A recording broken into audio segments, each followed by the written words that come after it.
Amigos, ¿cómo están? Los saluda su amigo Elías Hernández. Nos encontramos reiniciando una vez más este podcast que seguro te interesa, así lo denominamos. Es un placer estar con ustedes nuevamente tocando temas para el sector empresarial. La mayoría de nuestros seguidores están inmersos en el sector empresarial día a día con los temas de riesgos, la materia de la prevención, la materia de la seguridad, la materia de la protección civil, temas que impactan a la empresa. Precisamente por eso lo denominamos seguro te interesa, porque pues no se tocan en otros programas, en otros canales de YouTube también, y aquí en CIMAL Corporativo nos hemos dado a la tarea de llevar estos temas. El día de hoy tengo a un amigo también, el cual ve parte de esto, y algo muy fundamental, es especialista en derechos humanos, José Miguel Cabrales Lucio. Bienvenido, amigo, ¿cómo estás? Muy bien, muchísimas gracias, es un placer estar aquí con ustedes y agradezco mucho la oportunidad. No, hombre, te agradecemos mucho que estés con nosotros.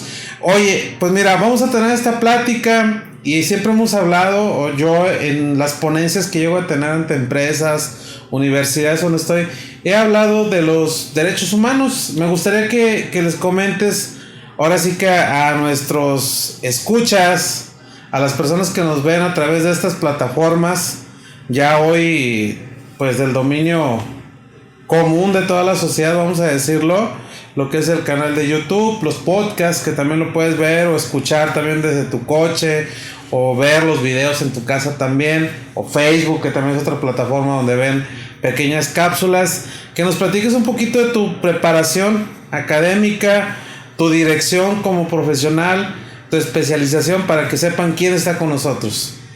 Muy bien, pues muchísimas gracias de nueva cuenta. Es para mí un placer estar aquí con ustedes y yo empezaría diciendo que soy un comprometido, una persona comprometida con el tema de los derechos humanos. Soy doctor internacional en derechos humanos. Soy egresado de la Facultad de Derecho y Ciencias Sociales de la Universidad Autónoma de Tamaulipas, universidad pública autónoma en nuestra entidad federativa. Dirijo la Clínica de Derechos Humanos y desde hace 5 años se fundó la Clínica de Derechos Humanos, que tiene que ver con la transformación de la enseñanza del derecho desde un punto de vista clínico. Este método, imparto la materia de metodología jurídica, y esta materia nos impulsa a encontrar nuevas metodologías de la enseñanza del derecho y de la forma en la que nos acercamos al derecho. Entonces, el primer gran enfoque tuvo que ver con la forma en la que nos acercamos al estudio del derecho en general. Y ahí nosotros intentamos desde hace 5 años trasladar las metodologías de enseñanza del derecho que provienen de las universidades en Estados Unidos, fundamentalmente la parte más productiva, es decir, el método clínico de enseñanza se ensayó y se llevó a la práctica en universidades en el área de negocios principalmente. En el área de negocios, ¿por qué? Porque ahí en el área de negocios hay una idea de productividad, hay una idea de eficiencia muy marcada, y en el derecho, al menos a nivel nacional en México, venimos de una trayectoria en la que la enseñanza tiene que ver con un método jurídico propio del siglo pasado, de 1920, con Hans Kelsen, que nos implica y nos invita a leer, interpretar y decir nuestra opinión, y eso es derecho, en pocas palabras. Entonces, la metodología clínica proveniente del área de negocios en Estados Unidos se traslada luego al derecho también en Estados Unidos, y toda la trayectoria que implica el acercamiento minucioso, detallista a cada caso para el ejercicio profesional del derecho, donde normalmente el profesional estaba encaminado a desempeñar su labor. Sin embargo, en la Universidad Autónoma de Tamaulipas, en la Facultad de Derecho, en nuestra ciudad, en Tampico, Tamaulipas, implementamos esta metodología para acercarnos al derecho de manera clínica. A simple vista, el nombre nos lleva a pensar en el ámbito médico. en el ámbito de la enfermería y en las ciencias de la salud, pero nosotros lo implementamos en el área del derecho. Ahora, eso es en el derecho en general, pero del derecho, que es muy amplio, hay una parte que es crucial, que es el tema de los derechos humanos. A partir de 2011, con la reforma constitucional en materia de derechos humanos, México empezó a tomarse en serio la responsabilidad que implica el respeto a los derechos humanos. Yo lo estudié desde antes de la reforma, entendí que era una prioridad, pero a nivel mundial era considerado como algo de filosofía, de ética, de buen comportamiento, y que formaba parte más de lo interno y no se exteriorizaba, y por lo tanto el derecho, desde el área de las ciencias y desde el área de las universidades y el área profesional, no volteaban a ver ese elemento. Esto surge a partir de la globalización jurídica, podríamos decirlo, en el que a México se le condena por violaciones internacionales de derechos humanos, y hay una responsabilidad internacional del Estado en su conjunto por la actividad de una de sus partes del Estado. ¿Por qué? Esto es muy importante aclararlo, porque tenemos una organización, la organización por excelencia, que es el Estado, y una de sus partes desarrolla una función. Esa función podría incidir en algún derecho humano de las personas involucradas en la actividad normal que desarrollan, y la responsabilidad jurídica internacional la tiene el Estado en su conjunto, no el elemento o la parte que integra al Estado. Esa filosofía evidentemente podemos trasladarla a las empresas.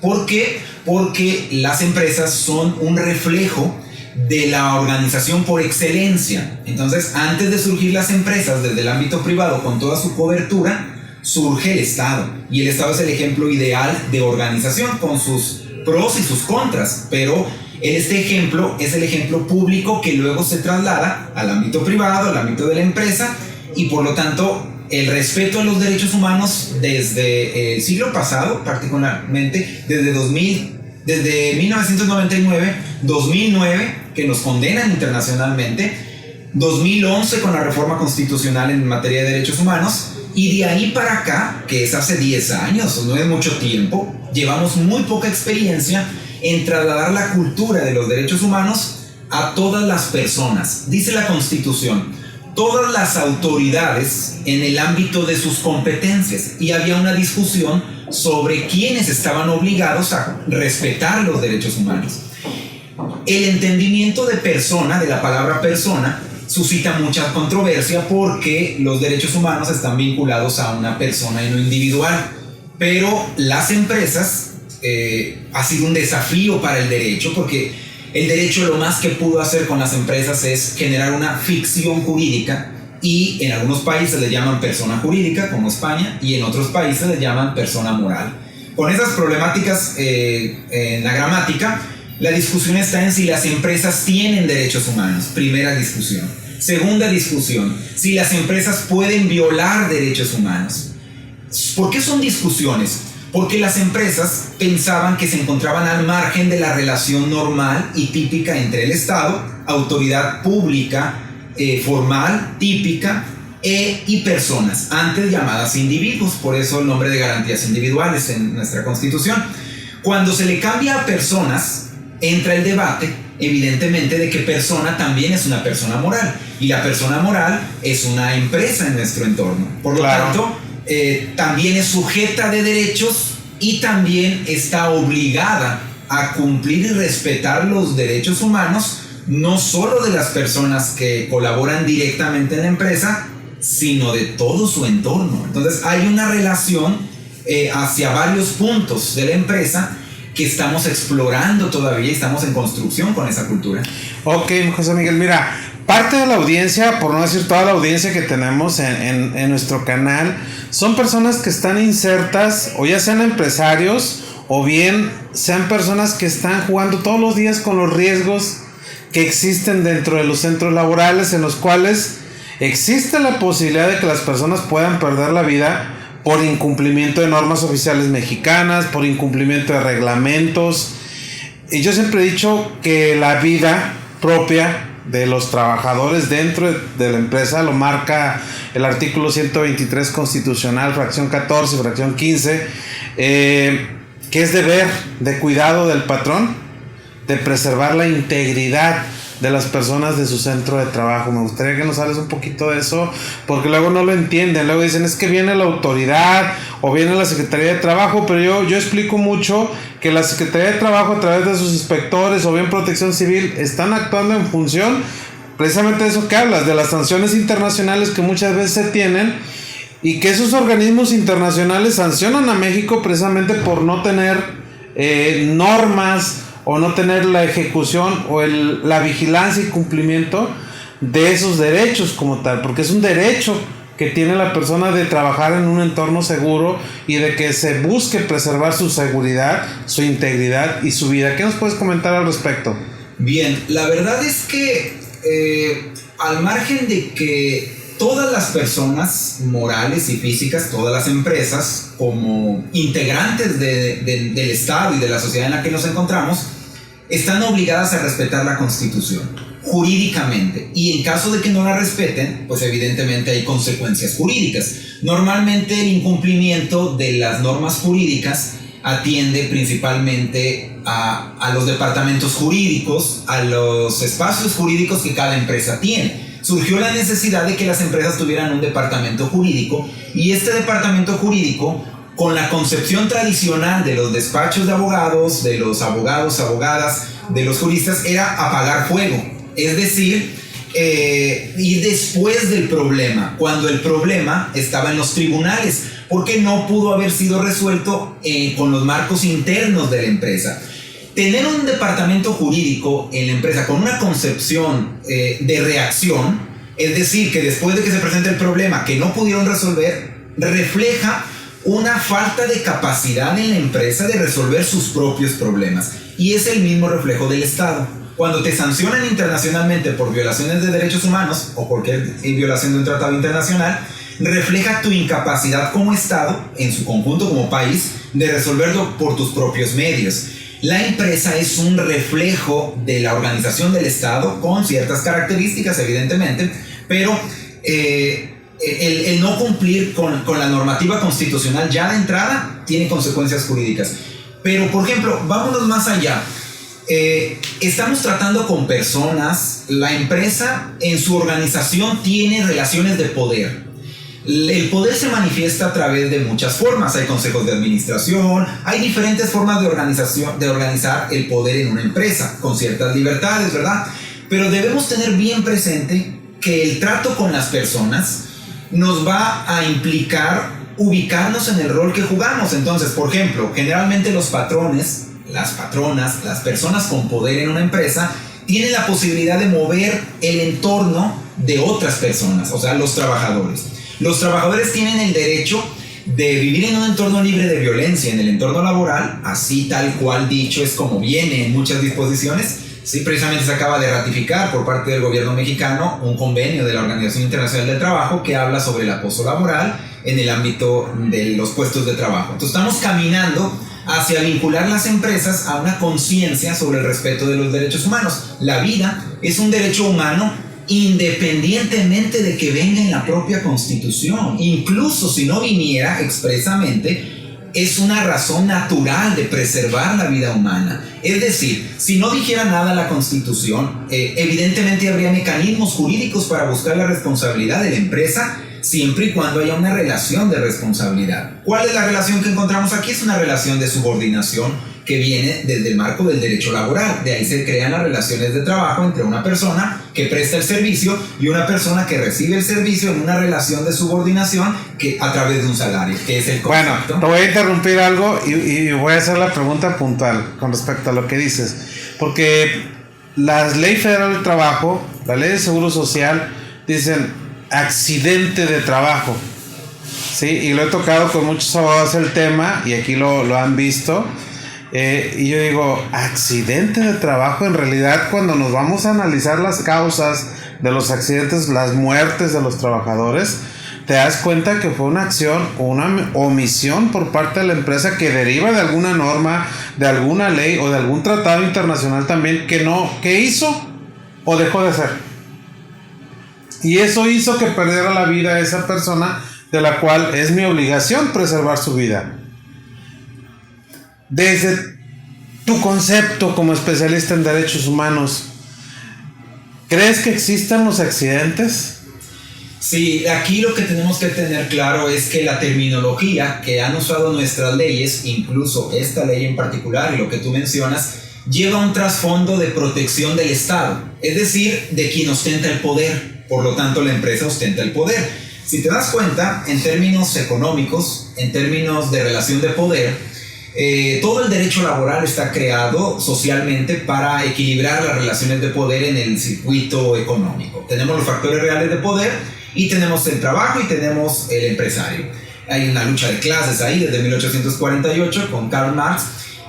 La regulación que proviene de la Constitución de 1917, proveniente de la Revolución Mexicana, trae un trasfondo sobre la protección de la estabilidad económica. Y por eso muchas disposiciones podemos encontrar, pues el trabajo de todos los litigantes y todo el abogado que busca los entresijos clínicamente de las palabras. Y entonces, como la realidad va cambiando, pues claro que se ponen en entredicho las palabras. Por ejemplo, la buena fe, o por ejemplo el tema de cuando las empresas se reservaban en las convocatorias la edad, el embarazo, los certificados médicos que piden para poder hacer un trabajo. Si una persona presenta un certificado médico donde dice que tiene SIDA, no le van a dar el trabajo. Eso es discriminación y eso ahí procede el amparo. Y ni siquiera tendríamos que agotar el recurso que el propio amparo pide como principio de definitividad, porque ya hay jurisprudencia de la o la edad, ¿no? También. O la edad, la fotografía, la imagen. Estamos a golpe de sentencia. Las convocatorias, esta es la última criterio de la Suprema Corte.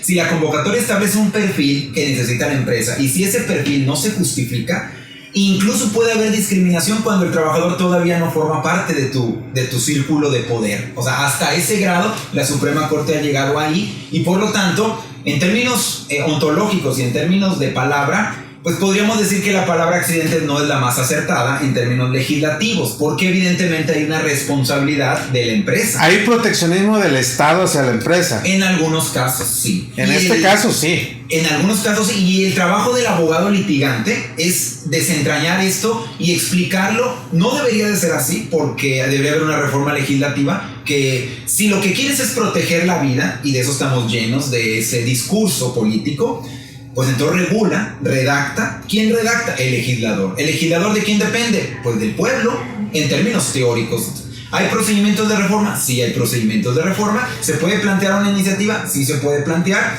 ¿No es la palabra más adecuada? No es la palabra, de acuerdo al análisis que has hecho de manera clínica, ¿verdad? Entonces, la vida es una obligación de preservarla a las personas que tenemos el poder respecto a otras. Y el patrón tiene el poder porque tiene los recursos económicos, tiene los recursos materiales, tiene la organización, implica que tiene un poder sobre la otra persona. El propio concepto de relación de trabajo lleva la palabra subordinación, y eso implica una relación de poder. Por eso se firmó el Convenio Internacional sobre el Acoso Laboral. ¿Por qué? Porque hay una relación de poder que se podría, en abuso de poder, aprovechar de lo que está pasando con trabajadores, hombres y mujeres, y por lo tanto la vida. Ahora, no significa que solo el derecho lo tenga el trabajador. El patrón también lo tiene, el derecho, porque es una persona. Tenemos que entender que el derecho humano no es porque es trabajador, no es porque lo venga en la Constitución, y no es porque es una empresa,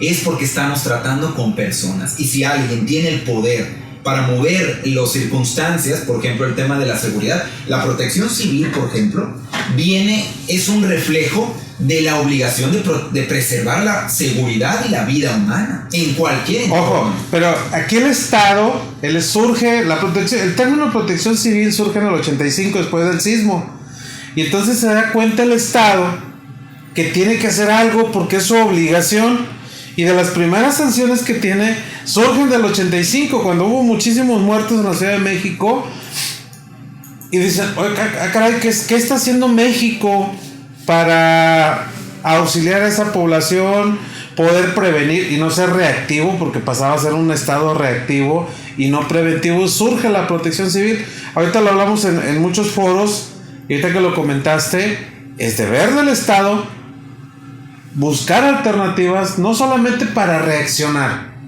sino también para llevar esa parte preventiva de seguridad y de preservar la vida también de las personas y no ocurran esos accidentes, ¿no? De hecho, lo que pasa es que la Constitución, con su reforma de 10 de junio de 2011, dice en el artículo primero, las obligaciones de las autoridades es prevenir, ¿sí? Prevenir la violación de derechos humanos, pero dice autoridades. Y el sector social, todo el sector empresarial ha pensado en la primera interpretación que la obligación es del Estado. ¿Por qué crees que existen programas de protección civil? Fíjate nada más cómo está pasando las cosas. El Estado tiene la obligación por medio de la Constitución. Las personas no trabajan siempre para el Estado, pueden trabajar para empresas particulares. ¿Cuál es el vínculo en que el Estado puede actuar hasta el último eslabón? Programas de protección civil que de manera tímida, a lo largo de estos últimos años, desde que mencionas el año del 85, el Estado trata de intervenir en las empresas, pero hay un debate constante, porque ahí entramos en un tema de liberalismo económico, ¿sí? Como en Estados Unidos, donde las empresas tienen un gran poder, y en otros países de Latinoamérica, del cual nosotros formamos parte de la cultura, hay una intervención del Estado, le llamamos el Estado regulador, en términos de derecho administrativo, que vigila, que interviene en la actividad. ¿Qué tanto interviene? Pues depende el mercado, depende el Estado y depende la política nacional. Los programas de protección civil atienden a una idea de Estado proteccionista, de Estado benefactor, de lo que le llamamos en la teoría Estado social de derecho, que se preocupa por las personas, y las empresas estaban quedando al margen. ¿Por qué? Porque pasaban cosas. Entonces, la persona que está en el último eslabón es trabajador, veía menoscabados sus derechos humanos, incluyendo la vida y la seguridad, y decían, bueno, ¿y el Estado qué relación tiene aquí? El Estado decía, no, pues es que la empresa es la responsable. Y se pasaban la bolita de un lado a otro. A nivel internacional dijeron, no, espérate, tú eres el Estado, o sea, tú eres el Estado rector de las empresas y de los particulares. Entonces, al Estado tiene la obligación de prevenir. La palabra prevención es muy importante en materia de derechos humanos, pero la palabra prevención implica... Para el Estado y para las empresas. Implica un conocimiento del abogado o de la abogada muy amplio. Yo a esto le llamo prospectiva jurídica, que implica hacer un estudio del pasado, un conocimiento del presente y una visión del futuro, pero no magia. No elucubraciones, no aspectos morales, aspectos técnicos. Un ejemplo, por ejemplo, cuando hacen las convocatorias para un puesto de trabajo, ¿cómo la redactan? Si dicen, el aspirante deberá contener, entonces la mujer se siente excluida. Me van a decir, pero es que esta terminología ya es una política o es una moda. Ok, vámonos a las sentencias internacionales, vámonos al amparo. En el amparo tú tienes que obedecer. Digo, para los juristas, los empresarios puede que todo le mande la pelotita al abogado, pero el abogado, el pobre abogado de las empresas, tiene que hacer entender al empresario que maneja el dinero y el recurso que esto le va a pasar y le va a costar millones. O lo paga ahorita y lo previene ahorita, o lo paga después, o lo paga después doble o triple. Por mencionar solamente un ejemplo, ¿sí? Con los acontecimientos que hay en el movimiento y bloqueo de capitales, hay empresas que han quebrado, por supuesto y por completo, por el hecho de la imposibilidad de hacer transacciones comerciales, ¿sí? Por una situación social. O sea, el tema del conflicto bélico está llevando a las empresas. ¿Cuál es la justificación? Pues es una justificación que es muy discutible. El litigio internacional ahorita está a todo lo que da, porque hay exclusión de inversiones, ¿sí? Y hay movimientos financieros muy complejos que se están justificando en una cuestión que a eso yo le llamaría el interés legítimo, que sí se maneja en amparo con la reforma del 6 de junio de 2011. Cuando parecía que no te afectaba, tú pides el amparo. Y lo que es peor en materia laboral, por ejemplo, con el tema de la prevención de los riesgos en materia de violaciones de la normativa legal en materia laboral, el propio amparo se está transformando. Ya no necesitas agotar ciertos recursos que antes sí necesitabas. ¿Para qué? Para poder llegar al amparo. Ya no. Puedes ir directo al amparo por violación directa de derechos humanos. No impugnas el laudo, impugnas la acción en concreto. Y eso es lo que ha pasado con la Suprema Corte. Y de la Suprema Corte de Justicia de la Nación viene hacia abajo en cascada. ¿Cuándo nos llega en Tamaulipas? ¿Cuándo nos llega en Tampico? Depende. ¿Cuáles son las variables? Que haya un abogado, un despacho muy vas y vea esto y lo vaya trayendo para acá, pero de otra manera las empresas esperan hasta que el golpe llega, como el laudo o la sentencia. Bueno, es preciso comentarte una resolución que tuvo la Suprema Corte de Justicia, no sé si la escuchaste. Ahorita el presidente de la Suprema Corte lo comunicó a través de su Facebook, una resolución histórica. Voy a omitir el nombre de la empresa, pero es un hotel ubicado en la ciudad de Acapulco. Acaba de tener una sanción por 30 millones de pesos. El litigio duró 12 años, ¿sí? Fue de unos chavos que fueron al hotel, llegaron y se subieron a un kayak, se sube con su novia y se caen al agua y el chavo muere, ¿sí? Presuntamente creyeron en un principio que era por ahogamiento y no fue por ahogamiento, fue por electrocución, porque una de las bombas de la alberca no había tenido el mantenimiento adecuado y eso hizo que tuviera una electrocución y muriera esta persona. Era abogado el muchacho, estudió en el TEC de Monterrey, su papá también abogado. E hicieron le llaman prospección de vida, un estudio de su prospección de vida. Al principio hubo muchas, ya sabes, entre abogados, mucha controversia sobre si era la indemnización, sobre si se le tenía que pagar a los papás. Bueno, el chiste es que la corte resuelve a favor de las víctimas.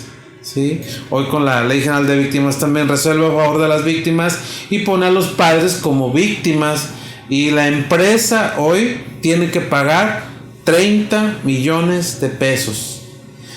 Es histórico porque anteriormente pues eran autoridades administrativas, te lo comento por experiencia, Secretaría de Trabajo, Protección Civil, que si bien iba y clausuraba, o bien hacían una inspección y ponían una sanción administrativa, que se puede ir a los tribunales y todo lo que tú quieras, pero aquí ya interviene la Suprema Corte, ya lo van viendo desde el índole penal y resuelve a favor. ¿Qué opinión te merece esta resolución de la Corte? Porque es histórica, es algo que va a despertar, creo que en todo México y en todos los abogados, un interés ya por las víctimas, que algo que no estaba pasando, y tú lo sabes, no estaba pasando, y hoy ya no vemos los accidentes como accidentes, ¿sí? Ya no vamos a ir solamente sobre las prestaciones laborales a las cuales era acreedor el trabajador, ya vamos más allá. Esto es histórico porque ya no vas a ir por ese laudo o por esos beneficios laborales. ¿Qué opinión te merece esta resolución y qué ves a futuro, sobre todo eso también? Bien, la verdad es que fíjate nada más cómo son las cosas. En el discurso que tenemos, constantemente está la Secretaría del Trabajo y Previsión Social, un órgano, una secretaría que auxilia al Poder Ejecutivo, no es un órgano jurisdiccional. Tenemos todo un mundo que tiene que ver con el cumplimiento normativo. Le llamamos así por el tema de la palabra norma. La palabra norma suscita muchas controversias porque hay normas oficiales, hay norma oficial mexicana, norma mexicana, que hay una diferencia entre el nivel de cumplimiento, o por ejemplo el tema de todo el régimen administrativo sancionador de los órganos administrativos. Hay muchos, por decir nada más uno, la Secretaría del Trabajo y Previsión Social. Dentro de la Secretaría del Trabajo pues tenemos por mucho tiempo las juntas de conciliación y arbitraje como un órgano tripartito diseñado desde la Revolución Mexicana, impuesto en nuestra Constitución como un modelo único. Estamos transitando a la judicialización de las relaciones laborales. Tarde o temprano íbamos a llegar. ¿Por qué? Porque hemos visto que hay un fracaso en la amigable composición o en los métodos alternativos de solución de controversias, y eso denota una cuestión muy interesante cultural. Es decir, si no hay dolor, si no hay sanción económica e incluso penal por el compliance penal, es decir, el tema de la responsabilidad penal de las empresas, la responsabilidad por violaciones de derechos humanos de las empresas, o sea, los derechos humanos nos han cubierto por completo. Hemos intentado hacerlo desde el punto de vista normativo. Hay muchas normas oficiales, hay muchas disposiciones oficiales, ¿Qué pasa si no cumples una norma oficial? Bueno, muy probablemente una multa, muy probablemente X número de sanciones. Estas pueden ser impugnadas y hay un litigio muy importante, que hay un nicho ahí de oportunidades. Pero ¿cuál era la crítica a las autoridades administrativas hasta cierto punto? Su falta de poder, su falta de coacción. Entonces decían, no, pues nos vamos al ámbito jurisdiccional, lo más parecido en las juntas de conciliación y arbitraje. Tardaban mucho los procesos, llegaba un laudo, que ni siquiera era una sentencia, no se cumplía o se cumplía, se impugnaba, y entonces intervenía el Poder Judicial, generalmente federal, a través del juicio de amparo, que es un proceso jurisdiccional para defender los derechos humanos, pero se impugnaba el laudo, y el tribunal evaluaba el laudo, o juzgaba el laudo. Artículo 14, artículo 16, seguridad jurídica, 2-3 puntos y se acabó el análisis. Por muchos años fue así. Esto fue cambiando a partir del siglo pasado, finales del siglo pasado, hasta la fecha. ¿Y qué ha pasado? Que el Poder Judicial federal, particularmente, las entidades federativas es otro tema, pero para otra charla, pero a nivel federal, primero, estamos en un mundo globalizado de tránsito de la información. Nos llega más rápido la información. Segundo, el Poder Judicial Federal se encuentra en una etapa de completa transformación, influida hasta cierto punto por la política nacional, con todos sus contornos. Tenemos una composición de la Suprema Corte de Justicia de la Nación dirigida por el ministro presidente, que tiene una proyección y una convicción sobre los derechos humanos. Él trabajó mucho en el diseño de la reforma en materia de amparo, y lleva a todo el Poder Judicial a través de la Escuela Federal de Formación Judicial, el Centro de Estudios Constitucionales, la Suprema Corte de Justicia, y el atrevimiento a resolver casos con una perspectiva de derechos humanos. También la perspectiva de género, ¿verdad? Que es otro tema también que podemos abordar. Entonces, ¿qué es lo que hace? A eso yo le llamaría hasta cierto punto un activismo judicial. ¿Por qué? Porque desde el ámbito federal... habían estado dormidos, ¿no? Hasta cierto punto... había sus razones, había una razón de falta de capacitación. Muchos de los secretarios de estudio y cuenta estudiaron en un entorno global de los derechos humanos y trajeron hasta cierto punto estas posturas innovadoras. Por ejemplo, la guardería, en el caso de los niños. La guardería, claro. O sea, y eso es para todas las guarderías. O sea, nada más imagínate el impacto de una sola sentencia. A esa sentencia le llamamos estructural. Oye, José Miguel, quiero hacer algo que dice ahorita, la falta de experiencia también del sector judicial y cómo no tienen esa preparación. Hace unos días anuncié en mi Facebook, por medio del colegio de peritos, se me otorgó el nombramiento como el primer perito en materia de seguridad laboral a nivel nacional.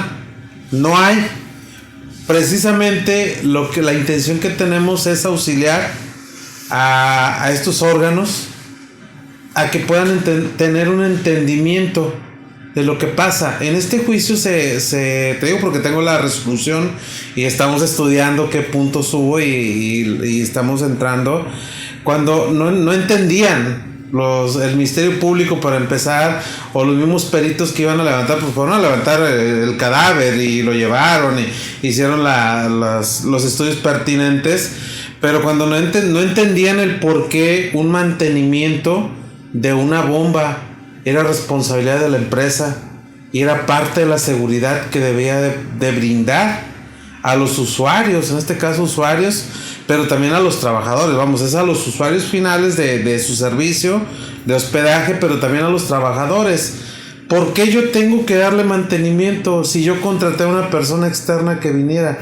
Y no lo entienden y no lo relacionan, que hay deberes y hay derechos humanos precisamente inmiscuidos en esta parte. Y necesitan mucha capacitación.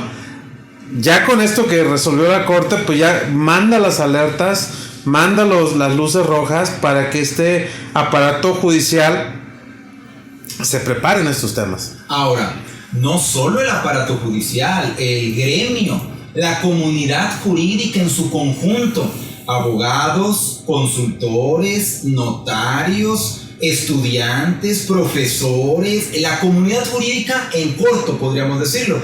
Pero yo siempre he dicho que la cultura de los derechos humanos es global, porque nada más por decir un ejemplo, la ignorancia de la ley no te excluye de su cumplimiento.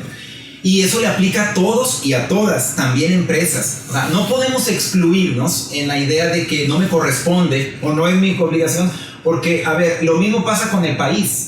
Supongamos México, ¿no? Supongamos que Tamaulipas, cualquier entidad, un oficial del registro civil, por ejemplo, comete una violación de derechos humanos. A nivel internacional, el oficial del registro civil de una ciudad no es responsable. El responsable es el Estado en su conjunto. ¿Quiénes son los que representan al Estado? Depende de la organización interna que tengamos, ¿no? Puede ser el presidente, puede ser el secretario de Relaciones Exteriores, puede ser el consejero jurídico, el secretario de Gobernación, ya veríamos. Lo mismo pasa con las empresas. Hay una esto se manejó mucho en derecho laboral con la responsabilidad subsidiaria o otro tipo de responsabilidades. El tema es que ahora no estamos hablando de una relación laboral, no estamos hablando de una relación cliente-proveedor, no estamos hablando de una relación económica, no, estamos hablando de una relación humana. Y cuando hay relación humana, hay posibles riesgos de violaciones de derechos humanos. Ni siquiera estoy entrando en lo penal. Obviamente no podemos llevar a la cárcel a una empresa con su nombre y con su edificio. No lo podemos meter. Pero eso no significa que no haya responsabilidad penal. Obviamente quienes atenderán los responsables, que es un tema que podemos tocar después. Pero ¿por qué apagar el fuego, Elías? ¿Por qué con lo que dices en la sentencia, paradigmática histórica? A mí me cuesta mucho trabajo pensar que eso es histórico. ¿Por qué? Porque en Estados Unidos eso se trabaja mucho. Todo el tiempo. Se le llama tort law. Claro. Es el derecho de daños. Es decir, eso se trabaja, vamos, y hay muchos despachos que se especializan en eso. ¿Y qué es lo que provoca eso? Un cuidado. Hay una frase que se llama debida diligencia, que viene de los principios rectores de las obligaciones de las empresas en materia de derechos humanos, emitida por la Organización de las Naciones Unidas, junto con una cantidad interminable de documentos de las organizaciones internacionales que recomiendan, para los abogados muy técnicos, dicen, no, pues eso no es vinculante. Ok, no es vinculante. Y los invito a leer las sentencias de la Suprema Corte para ver qué usan como parámetros. No, que los convenios de la Organización Internacional del Trabajo no son tratados internacionales para efectos del artículo primero. Una discusión a nivel nacional. O sea, tenemos un problema porque vamos poco a poco y vamos apagando fuegos. ¿Por qué no, empresario o empresaria, previenes este tipo de cosas? Es que fíjate, buscan cómo no cumplir en lugar de buscar cómo cumplir. ¿Sí? Te digo, es histórico cuando bien lo dices. Te extraña y no debiera ser histórico, porque es algo que debiera estar inserto, y Estados Unidos lo tenemos aquí a un lado, es del diario, ¿no? Que emiten este tipo de resoluciones de daños, pero en México es histórico, ¿sí? Nunca había habido una autoridad judicial que dictase una resolución como tal, y la confirmaron y la llevaron hasta las últimas instancias y quedó confirmada, Una tarea que tenemos es la rapidez, porque tardó, ¿cuántos años tardó? 12 años. Y en términos económicos, si quisiéramos meterle más dinero o más números a esos datos, no, o sea, te voy a decir algo más grande todavía. Con el tema de los bancos, si hay un conflicto con temas financieros, el Estado tiene una responsabilidad muy importante, ¿sí? Y dependiendo de la relación que tenga el Estado con las entidades, por ejemplo, financieras, puede llegar al punto, y ya ha pasado, que el Estado tenga que entrar al rescate. ¿Por qué? Porque las empresas de las que estamos hablando, una sentencia puede tumbar una empresa. Claro. Y si la tumba, y esa empresa proveía un servicio básico para la sociedad o la comunidad en el lugar, y genera un daño social que puede generar un impacto mayor, el Estado sería el corresponsable. Entonces, por un tema de daños a nivel de una empresa, yo me puedo llevar al Estado en su conjunto. O sea, pero eso se hace con el litigio estratégico en derechos humanos, que así se le llama, algunos estarán de acuerdo y otros no, pero se le llama así porque en teoría insertan el discurso de los derechos humanos al más alto nivel, no el discurso político que escuchamos normalmente. Con esto quiero entender, como te dice, el litigio estratégico en derechos humanos. En este caso, la autoridad administrativa, vamos a decir que la que se encarga de regular es Secretaría de Trabajo, representa al Estado. No hace su trabajo, entonces está teniendo una responsabilidad. ¿Por qué? Porque han habido ocasiones en las que hay, vuelvo a lo mismo y pongo entrecomillado, accidentes, que es la población la que resulta afectada y no solamente la comunidad.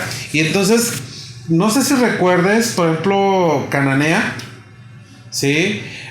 Hubo muertes de trabajadores por omisiones de la Secretaría de Trabajo. Acababan de hacer revisiones, supuestamente habían salido muy bien. Surge un proceso penal en contra del delegado de la Secretaría de Trabajo, inspectores, pero ahí se queda, ahí se queda, y esto es al más alto nivel. Tú mismo ahorita me lo mencionas.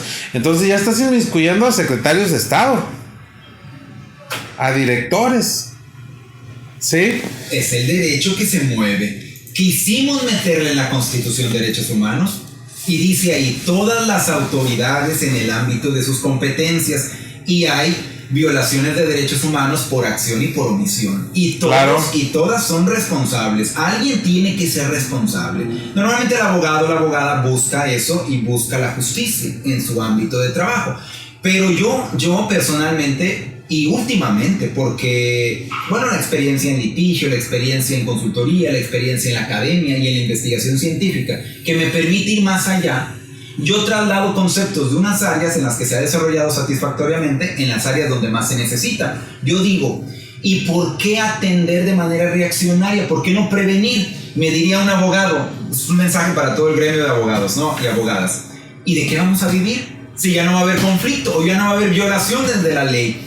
Vas a vivir de la integridad de la empresa o de la organización o del cliente que asesores, porque vas a asesorar correctamente, técnicamente, correctamente, y vas a ganar más dinero porque vas a prevenir y vas a hacer una cuantificación del posible daño del incumplimiento de eso en términos cuantitativos, y entonces lo vas a poner sobre la mesa. Depende del interés, la empresa, los trabajadores, los usuarios, los clientes, la sociedad en general, y vas a hacer todo ese análisis y vas a decir, me conviene prevenir. Todos ganamos y evitamos, todos ganamos, evitamos muertes. Ese es el elemento que me parece a mí que en México no se ha abordado de esa manera en todo lo que es protección civil, programas, todas las inversiones que hay sobre el tema. Creo que es cultural, fíjate, porque lo hemos estudiado, el 80% de los negocios empiezan siendo un emprendimiento pequeño y van creciendo. Lo que no crece crece el empresario en el sentido de hacer más dinero. Y vamos a decirlo, que operacionalmente se preparan, ¿sí? Comercialmente se preparan, pero no en las obligaciones. Creo que ahí como que falta también preparación al gremio jurídico, al gremio profesional, vamos a decirlo, de saber que alguien tiene que hablarle al empresario. Creo que sería cultural también, ¿no? Hablarle al empresario y decirle, oye, puede pasar este impacto. Además de hablarle, hacer conciencia, ¿sí? Porque es como si le habláramos a un político. Al político le decimos, si no regulas esto, va a pasar esto. Y siempre vamos reaccionarios. El derecho, se supone teóricamente en las universidades nos enseñan que el derecho, la regulación es hipotética. Es decir, regulas un supuesto para que cuando se presente en el futuro el supuesto, puedas lograr el encuadre, que en derecho penal se llama tipificación y en otros marcos normativos se le llamará de otra manera. Pero tú en teoría te adelantas. Lo cierto es que el derecho va muy atrás de la inteligencia artificial, del tema de la regulación de los drones para efectos civiles, el tema de la privacidad en el ámbito laboral, de las relaciones sociales, de muchos temas está muy atrás el derecho. ¿Por qué no decirle? Le decimos al legislador, a la legisladora, le decimos a quien tiene la posibilidad de diseñar las políticas públicas. La máxima autoridad en cualquier país es el presidente de la República, el rey, dependiendo del país en el que nos encontramos. Pero en México, el presidente de la República, sus secretarios que están subordinados a él. Los secretarios llevan la política nacional del programa, del Plan Nacional de Desarrollo, incluyendo a la Secretaria de Trabajo y Previsión Social, y de ahí para abajo. Ahorita tocaste un tema, fíjate, que me recordó mucho lo de la privacidad de datos en materia laboral. Hace algún tiempo tuve por ahí un problema dentro de mi organización, un problema con la privacidad de datos. Cuando le planteamos al Ministerio Público en ese entonces, oye, es que me robaron datos. Me robaron, un trabajador se llevó información y hoy esa información la está mal utilizando, pero es información que me robaron de mis clientes, de personas. Te juro que la cara era de me estás hablando en chino, cabrón. No estoy entendiendo nada. Y entonces fue cuando yo dije, híjole, ¿cómo le hago si él, que es la autoridad, no me está entendiendo y no me va a resolver algo que no entiende? Porque si él no hace una correcta investigación, no llama a las personas, no hace lo que tiene que hacer, pues ¿qué va a hacer el juez? Hay una tarea muy grande para el sector de la investigación, en el ámbito de la investigación criminal, para el tema de la configuración de los delitos que ni siquiera van con el tema de derechos humanos, van con el tema de la actualidad o la globalización. Y las empresas no están al margen de ello. O sea, yo estoy tomando cursos sobre seguridad informática y me cuesta mucho trabajo entender la codificación, la encriptación, el tema de los activos, el tema de valor, la cuantificación de la información en función del impacto que pueda causar en todos los ámbitos económico, social, de intimidad de las personas. Tengo yo que cuantificarlo. ¿Por qué yo precisamente? Primero porque soy un profesor universitario, en primer lugar. Tengo una gran responsabilidad moral, ética y laboral de estar frente a un grupo de alumnos, alumnas que van a ser profesionales del derecho. Y eso es una gran responsabilidad que debemos asumir con mucha seriedad. Parte de la educación, ¿no? Creo que ya ustedes, como digo, estás en el sector, eres profesor universitario, estás formando abogados. Creo que parte de ahí, y parte de ahí para lo que viene, pero hay personas que ya estamos en el sector y que nos está tocando vivir un mundo globalizado en el cual ya hay tantas cosas para las cuales no estábamos preparados como profesionales. El hecho, hoy nos encontramos haciendo un podcast. Digo, tú no creciste viendo podcast o escuchando podcast, mas sin embargo aquí estamos haciendo un podcast y llevando temas de innovación, como tú lo mencionas, pero es una realidad jurídica que ha rebasado no solamente el sector jurídico. Normalmente las empresas están a nivel anglosajón, digámoslo, Reino Unido, Estados Unidos, Japón, esta corriente en la que hay países desarrollados económicamente están comprendiendo que ser íntegros o tener integridad en una organización es productivo y eficiente. De ahí viene el concepto de sostenibilidad en el más alto nivel. La Agenda 2030, que realmente es una lista de principios rectores de lo correcto, de lo que se debe hacer, está impulsando pues básicamente los programas nacionales de todos los países que están suscritos ahí, de las instituciones, ¿verdad? Como la Universidad Autónoma de Tamaulipas, por ejemplo, no está al margen de ello, se hace eco de esto para plasmar esos objetivos al interior de su organización. Y la pregunta sería, ¿por qué lo hace? ¿Tienen miedo? No, yo creo que tienen un compromiso de integridad y de sostenibilidad, no en términos ambientales, que de por sí ya es un sector importante, porque el cumplimiento de las normas ambientales, la prevención de los riesgos en materia ambiental, ya es todo un mundo, ¿sí? Que en su momento lo hemos platicado ya. Pero más allá, el concepto de sostenibilidad en términos amplios, si en este momento una empresa no tiene disposiciones sobre la eliminación de la brecha de género o acciones afirmativas para procurar la igualdad, es una empresa que se ve mal, no tiene una buena reputación. Las empresas, para guardar la reputación, están optando por cumplir muchas normas porque eran obligatorias o porque les representaba un carácter de eficiencia económica. ¿Cuál es el carácter eficiente? Bueno, hay unas normas, como por ejemplo la 025, que es una norma mexicana sobre inclusión laboral y no discriminación. ¿Es obligatoria? Probablemente no en términos jurídicos, pero ayuda a la reputación. Tendrías una certificación, y tú eres experto en estos temas. ¿Qué implica tener una certificación? Bueno, muchas cosas. Prestigio, reputación, marca. Implica un nivel más avanzado en el ámbito de competitividad para prestar tu servicio. Implica una preferencia, implica un liderazgo, implica ir más adelante. Si eso que estoy diciendo no se traduce en algo económico, ya no es problema de lo que estoy diciendo, es problema de cómo lo ven las personas, las empresas. Estamos hablando de la sostenibilidad, tiene que ver con la posibilidad de aprovechamiento de los recursos con los que dispones de manera racional para que subsistas. De ahí viene lo ambiental. Pero vamos más allá. Sin un ambiente laboral adecuado, si no te preocupas por el bienestar de las personas, no solamente es que te preocupes que no se te muera tu trabajador, no. es que esté bien, que esté contento, incluso el bienestar, el estado de bienestar. Fíjate que existe la norma 035 que le causó mucho furor, vamos a decir, en el ámbito empresarial, riesgos psicosociales.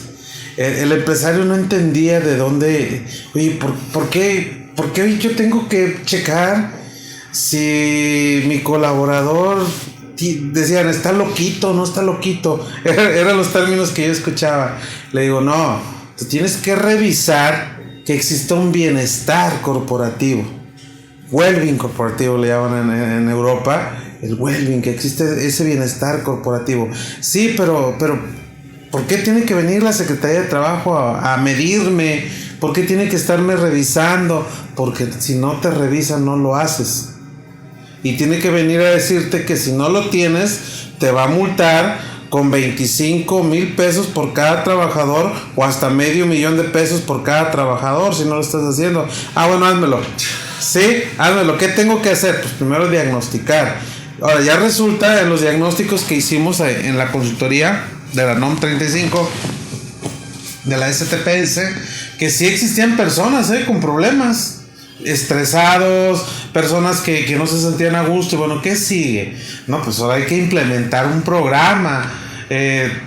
Algunos tienen que tener pues alguna consulta con el psicólogo, buscar ese bienestar. Hay empresas que o que se ha implementado, los hemos asesorado para implementar. Hay una empresa que llama mucho la atención, un cliente que implementó el rincón de la calma. El momento en que te sientas, agárrate 5 minutitos, vete. Oye, ¿tienes hambre? No sé, las jornadas y empieza a las 8 de la mañana, sales a las 5 de la tarde, pero la hora de comida es de 1 a 2. Ok, pero puedes ir a tomarte un break, En ese lapso eres libre 10 minutitos de un cafecito, tecito, al área. Está cambiando no porque quieran, sino porque ya hay una parte impositiva, o porque dicen, es que la multa viene muy fuerte. Creo que el 90% de las personas que nos buscan a nosotros como asesores es que las multas son muy altas. Pero ahí vamos, ¿no? Creo que por una u otra va cambiando esa cultura, y creo que empieza desde la parte educativa. Tenemos una gran labor. Yo siempre lo he dicho, a lo mejor tú estás en la parte de educar alumnos, yo me encuentro en la parte de educar ya adultos, porque llego a las conferencias, llego a los cursos, y cuando les digo al empresario o en una conferencia me escuchan, le digo, es que esto lo tienes que hacer no porque la ley diga. ¿Cómo? No, esto no es porque existan normas y multas, no. Lo tienes que hacer por un bienestar de las personas, ¿sí? No porque la norma 25 diga que tienes que medir la iluminación, no. Porque es que tanto tiempo estar en la computadora va a causar un daño a los ojos de los trabajadores. No tienes que medir el ruido, pues porque la norma lo diga como tal. Es que a la larga le va a causar un perjuicio a la salud de ese trabajador. Ahora, yo te diré una cosa. Fíjate nada más lo que implica esto. No tienes ninguna medida para que la persona se relaje.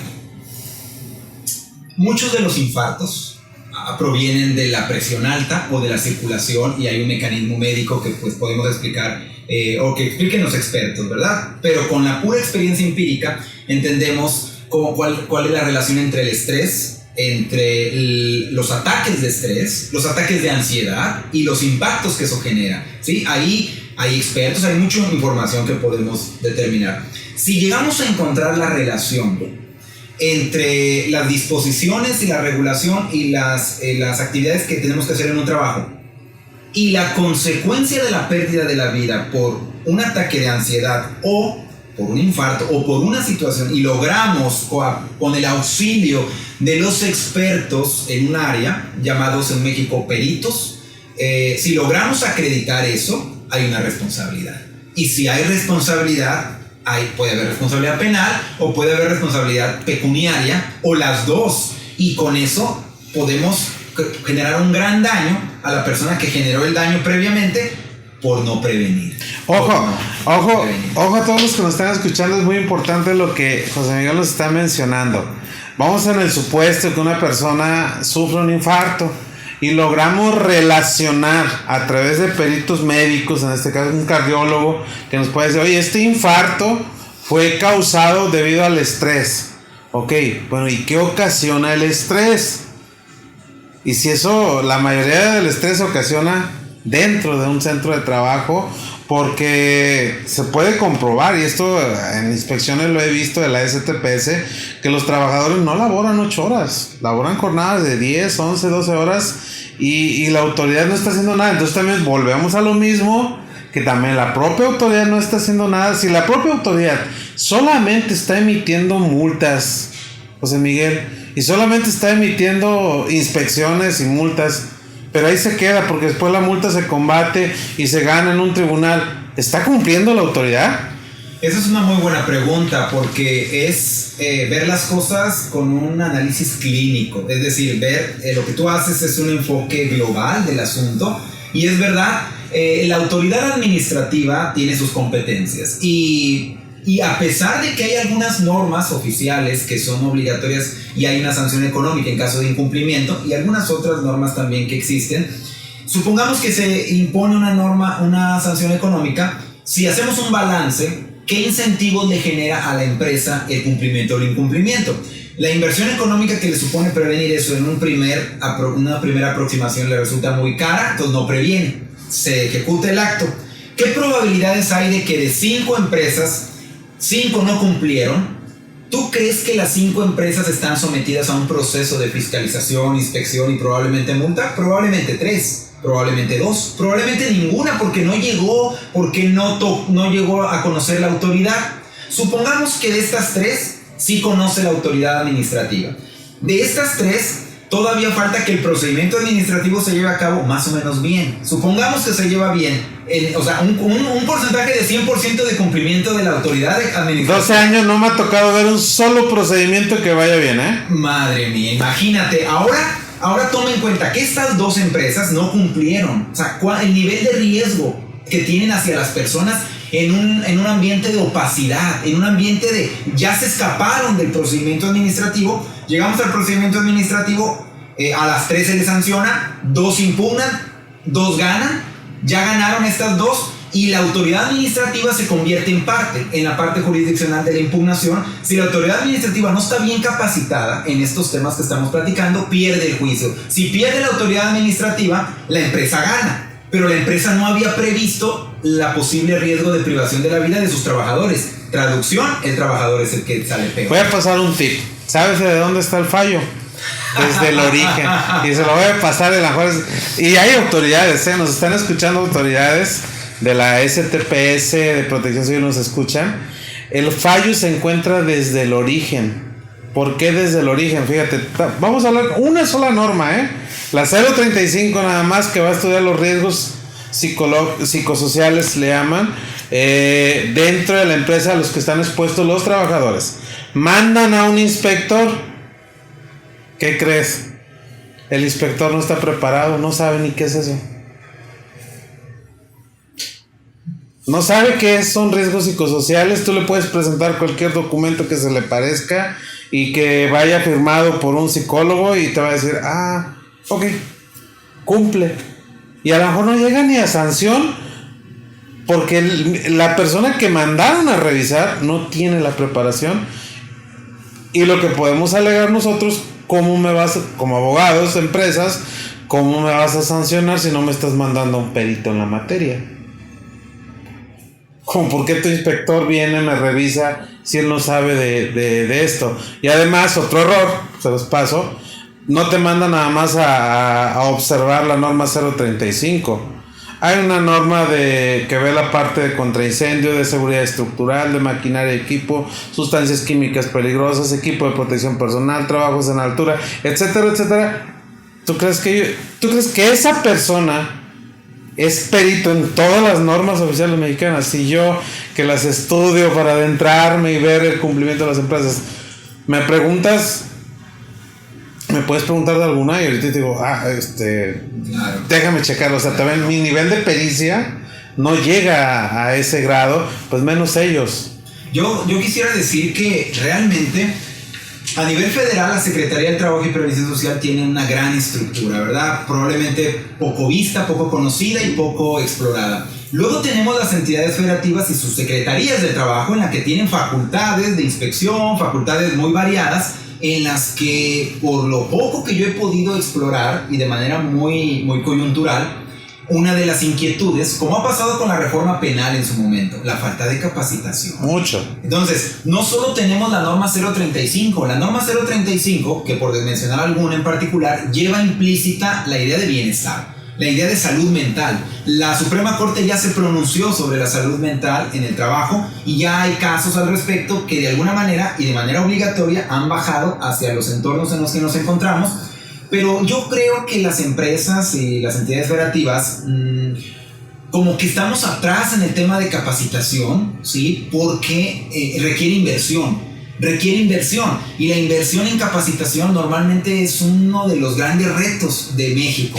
¿Por qué? Porque podríamos capacitarnos en desarrollo e infraestructura de primer mundo, y lo que hacemos es apagar el fuego. Primero tener seguridad. Todavía estamos batallando en el tema de la seguridad en términos generales. No estoy hablando de la seguridad social ni de la seguridad civil, estoy hablando de la seguridad pública, que es un bien y ahora es un derecho humano. Y para allá voy con el tema de la seguridad. La palabra seguridad tiene muchas connotaciones. Claro. Yo soy profesor de varias especialidades con el tema de seguridad pública en entornos comunitarios. Y me preguntan a mí, oiga maestro, ¿también existe el tema de la seguridad alimentaria? Sí. ¿Existe el tema de la seguridad exterior? Sí. ¿Seguridad nacional? Seguridad. Hay muchos tipos de seguridad. Claro. Si nos vamos a la parte más relacionada con el trabajo, probablemente nos toque para alguna otra charla, debemos de entender que la seguridad social, en términos de las prestaciones y los ámbitos de aparente privilegio que el patrón concede al trabajador, todo eso proviene de la Constitución, pero es un derecho humano. No era concebido así. Ahora ya es concebido, ya es entendido como un derecho humano. Y evidentemente hay que entender muy bien que seguridad social son las prestaciones sociales que derivan de la relación de trabajo. Por ejemplo, el tema de las guarderías. Si hay un tema sobre las guarderías, no, pero es que no estoy trabajando, no tengo ese derecho. O no puedo ir al médico, no tengo el servicio de salud porque no soy un trabajador. En los servicios de salud piden el número de seguridad social o la cartilla. ¿Y cómo se resuelve eso? Bueno, es que cuando tú dejas de tener una relación laboral tienes ciertos días de asistencia médica por concepto de eso. Estamos mal, porque la salud es un derecho humano. Así es. Y además la seguridad social, comprendida como el conjunto de prestaciones que derivan de la relación laboral, es un derecho humano. Es decir, incluso si no está en el reglamento de trabajo, incluso si no está en la regulación de la empresa, e incluso si no estuviera en la misma Constitución, ya fuera considerado como derecho humano. Y el problema es para todo México, porque la Constitución de México podría estar mal. ¿Tú concibes que una persona, ya vamos a terminar porque es una hora casi de grabación, ¿tú concibes que un trabajador pueda perder alguna extremidad porque no recibió la atención médica? Ojo, los lineamientos dentro de las empresas, políticas dentro de las empresas, es que el primer respondiente es el IMSS, porque pagan una cuota obrero patronal ante el IMSS. Dice, hay un accidente, lo llevamos al IMSS. Pero lo llevas al IMSS, pero no lo atienden. Y esa persona pierde una extremidad o muere.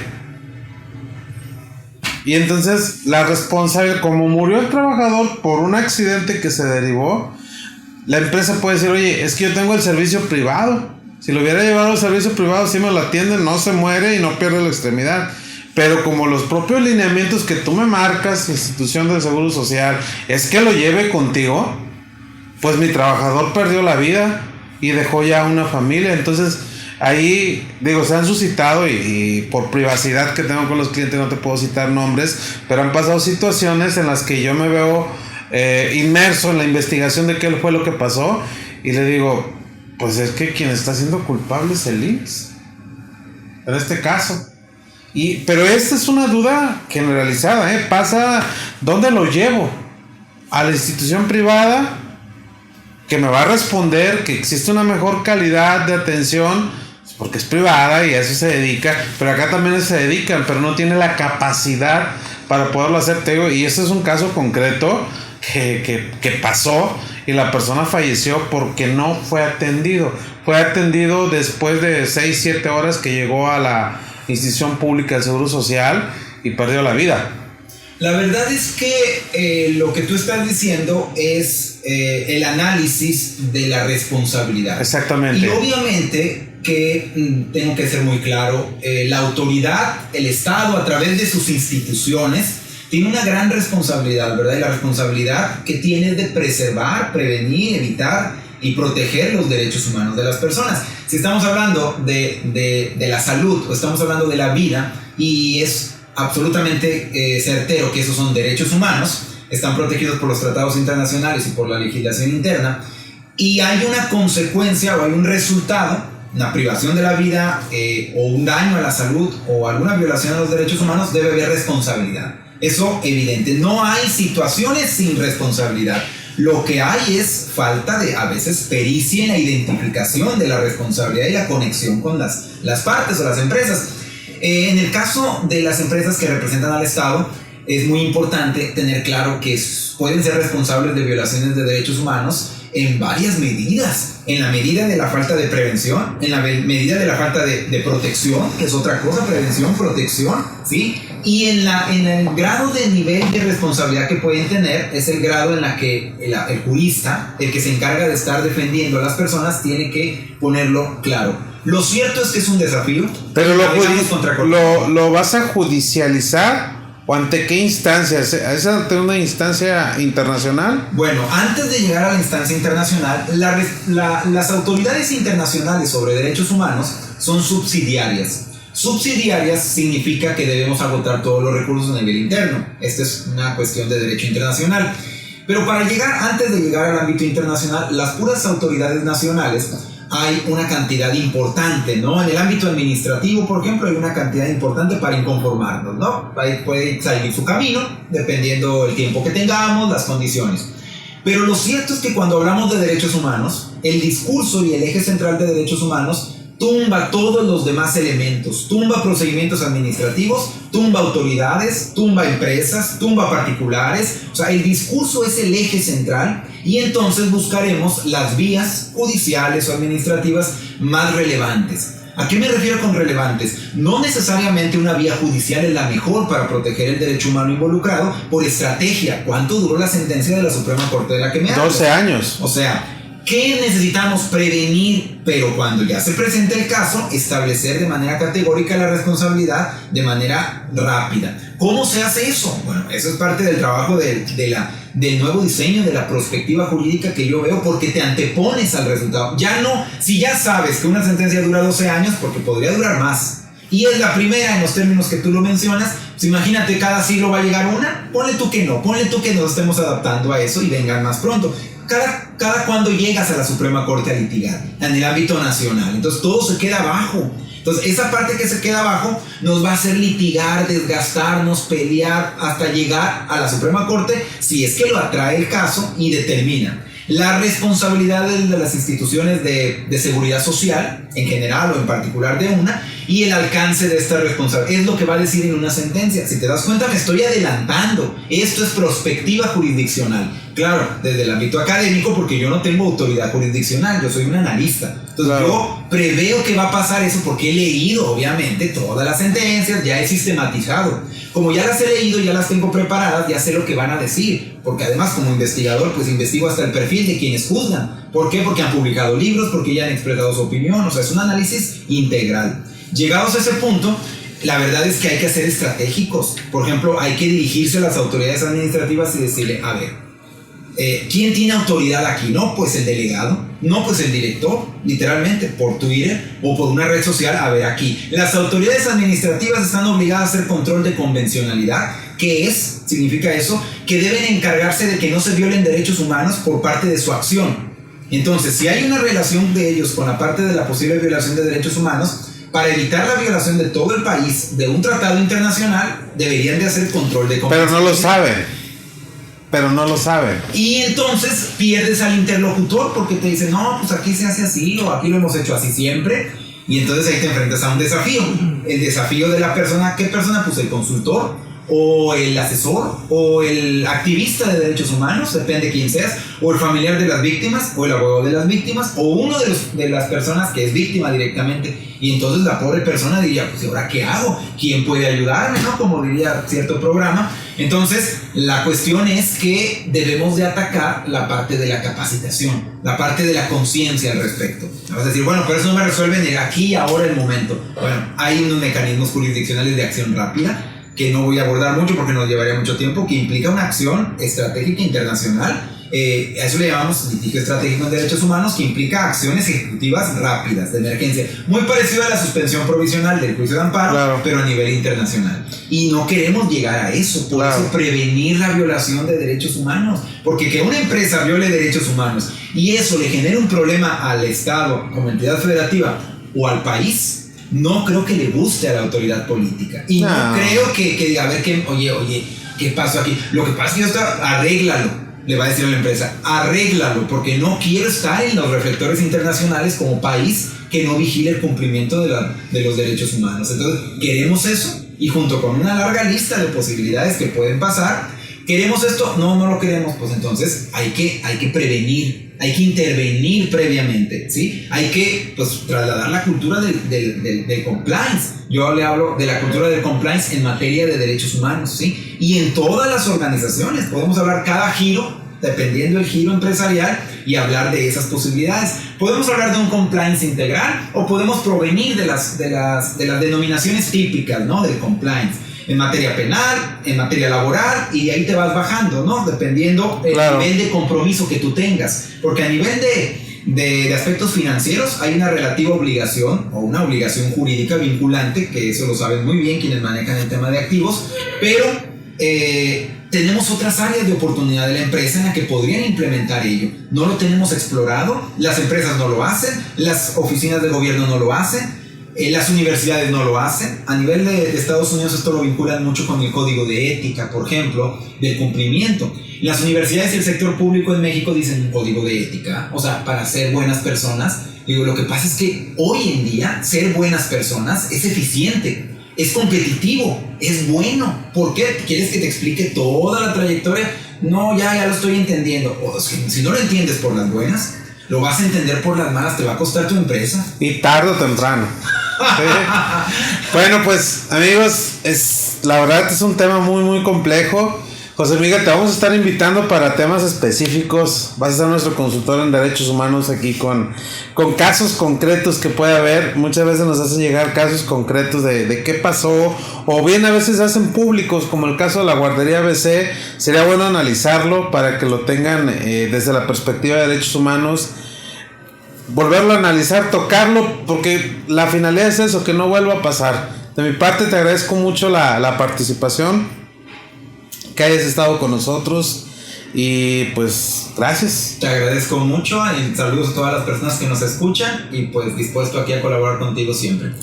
Amigos, muchísimas gracias. Es un tema muy interesante el que vimos hoy, y recuerden que el CIMAL corporativo totalmente seguro.